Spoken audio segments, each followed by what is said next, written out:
कहीं वो पैसा चले गया। आपने पूरा बल लगा लिया, पूरा दम लगा लिया, तब आखिरी में जब हताश हो जाओ या एक कोई पैसा लेकर चले गया उसका भी, और अगर मान लो बहुत सिर पर पैसे का लोड है, कर्जा है उसके लिए,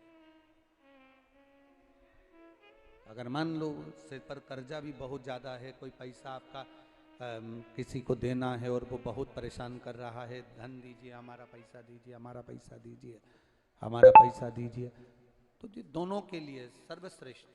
एक पैसा गया हुआ भी वापस बुलाने के लिए भी, और एक अपना स्वयं का कर्जा चुकाने के लिए, दोनों के लिए। महाराज पंच बेलपत्र, पंच श्वेत पुष्प, मतलब 5 बेलपत्र और 5 सफेद पुष्प, श्वेत पुष्प,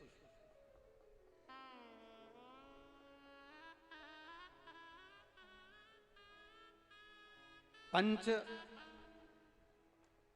हराद्री अक्षत, मतलब 5 चावल के दाने हल्दी में भींगे हुए, पंच बेलपत्र, पंच पुष्प और 5 हल्दी में भींगे हुए अक्षत के दाने। महाराज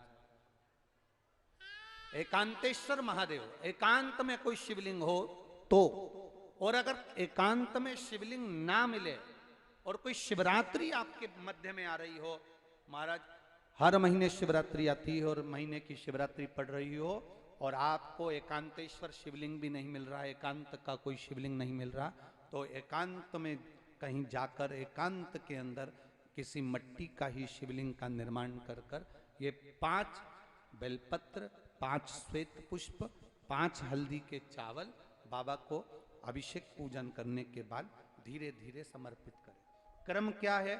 पहले हल्दी का चावल चढ़ेगा, फिर श्वेत पुष्प चढ़ेगा, उसके बाद में बेलपत्र चढ़ेगा। पांचों एक साथ नहीं चढ़ेगा, हल्दी का चावल भी चढ़ेगा तो एक एक कर कर चढ़ेगा, और श्वेत पुष्प भी चढ़ेगा तो एक एक कर कर चढ़ेगा, और बेलपत्र भी चढ़ेगी तो एक एक कर कर चढ़ेगी। और जिससे हमें धन लेना है, जो लेकर चला गया, नहीं लाकर दे रहा, जो नहीं लाकर दे रहा, जिससे हमें धन लेना है, पैसा लेना है, वो नहीं दे रहा, उसका स्मरण कर कर कितना है क्या है वो आप भावा से प्रार्थना कर दो। जब हल्दी का चावल चढ़ाएं तब आप श्वेत पुष्प समर्पित करें तब, और बेलपत्र समर्पित करें तब, या हमारे माथे पर कर्जा है वो चूके, उसके लिए भी आप बाबा से प्रार्थना करें। एक अक्षत, एक पुष्प, एक बेलपत्र अपने झोली में बांध कर लाएं। बाकी का अगर आप एकांतेश्वर महादेव पर कर रहे हैं तो वैसा की वैसे ही रहने दें, और अगर शिवलिंग बनाकर पूजन कर रहे हैं पार्थिव, तो उस शिवलिंग का थोड़ी देर बाद विसर्जन भी कर दें। अगर पार्थिव शिवलिंग बनाकर कर रहे हैं एकांत में, एकांतेश्वर महादेव का शिवलिंग का निर्माण कर कर कर रहे हैं, तो फिर उसका विसर्जन करें। और अगर कहीं एकांत में शिवलिंग पहले से है तो आपको विसर्जन करने की जरूरत नहीं, आप चढ़ाकर बड़े प्रेम से प्रार्थना कर कर वापस।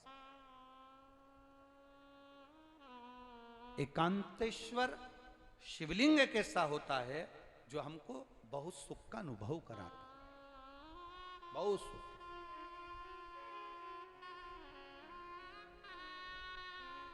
हम तो यहां तक कहेंगे जिसकी रीढ़ की हड्डी में गेप आ जाए, घुटने में गेप आ जाए, डॉक्टर ऑपरेशन का बोले उससे पहले भी एकांतेश्वर का पूजन जरूर, उसका फल मिलेगा।